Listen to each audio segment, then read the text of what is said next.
Welcome back to the podcast, everyone. I'm Nicole. I have spent 13 years on Wall Street, and now I help high earning women break the paycheck to paycheck cycle by aligning their money with a life that they actually want to live. This is a place where we talk about money in a way that's honest, healing, and a little rebellious. No shame, no scarcity, no pretending you should have it all figured out, just real conversation about wealth, power, nervous system regulation, and what it actually takes to turn high income into aligned wealth.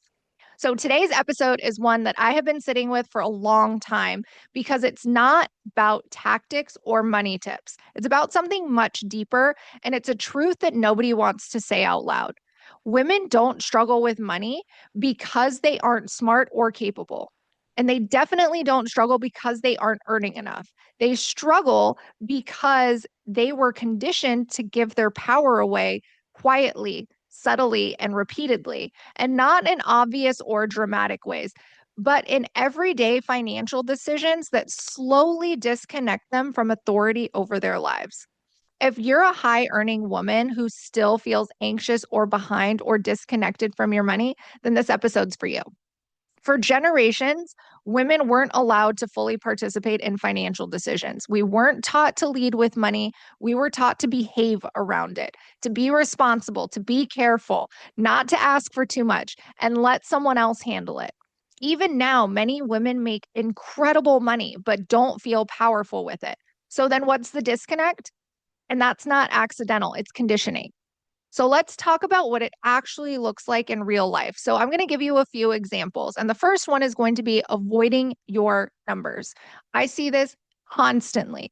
Women can make well into the six figures and still not know how she's spending each month, what her true savings rate is, or whether she's building wealth or just staying afloat. And not because she's irresponsible, but because looking feels overwhelming and it can be very anxiety producing.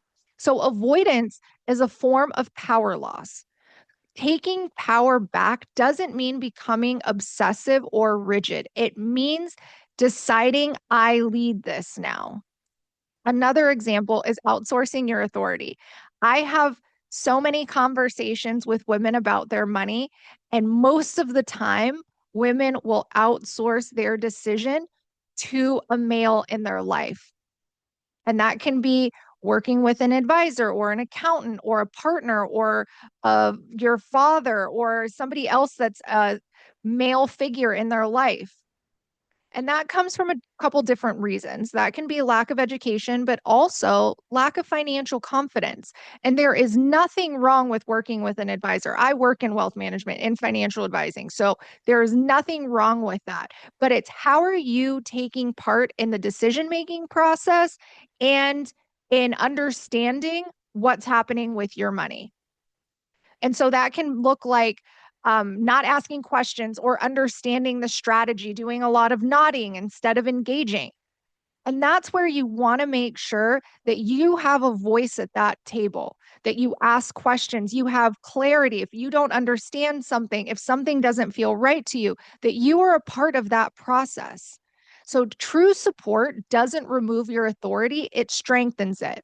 And when you don't feel empowered to participate, your money may be managed, but your power is not.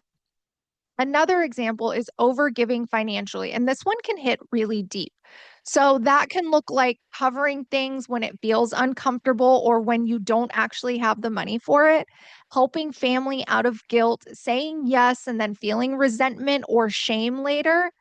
And many women learned early on that love equals sacrifice, but money given without choice is power leaked, not generosity. And you want to look at what's the intent behind what you're doing. Is it out of obligation or is it out of true desire? Because aligned wealth allows generosity without depletion. So you want to look at what's the intent behind that. And another example is high income, low safety. And this is one of the most important things that high earners don't talk about. Money can come in fast, but relief never arrives. And that can be you continue to make more money, you continue to make more money, but you don't feel that safety. Raises don't change your nervous system, and success can feel very fragile. So the solution becomes to earn more. But income without strategy doesn't create power, it creates pressure. And here's what most financial conversations ignore. And this is something that's really important and something that I talk about quite frequently with money isn't just logical, it's neurological and it's emotional. So your nervous system plays a really big role in your relationship with money. And if your nervous system feels unsafe, you will avoid, you will over control or be rigid, overgive, or stay reactive. So taking power back with money isn't about becoming rigid or aggressive. It's about creating safety with while leading. So a regulated woman makes clear financial decisions, and clarity is power. So, what does taking your power back actually look like with your money? Looking at your finances without spiraling. And that's just going to take some practice. But the more that you start doing it, the more comfortable that you will feel, and it won't feel overwhelming or anxiety producing. Making decisions from clarity and not urgency. Understanding your strategy well enough to trust yourself.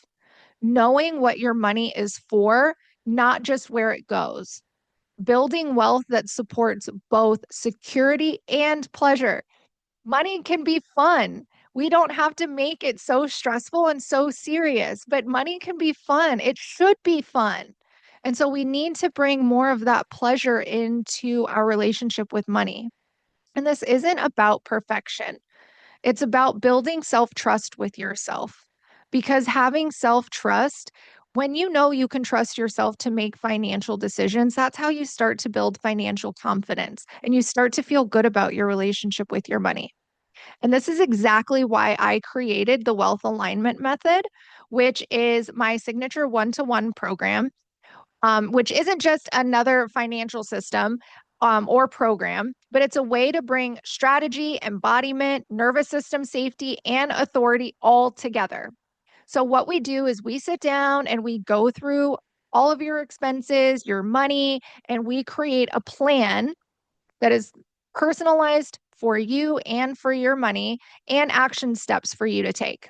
Because wealth doesn't stick when you feel disconnected from it, it sticks when you're aligned with it. And that's why alignment is key.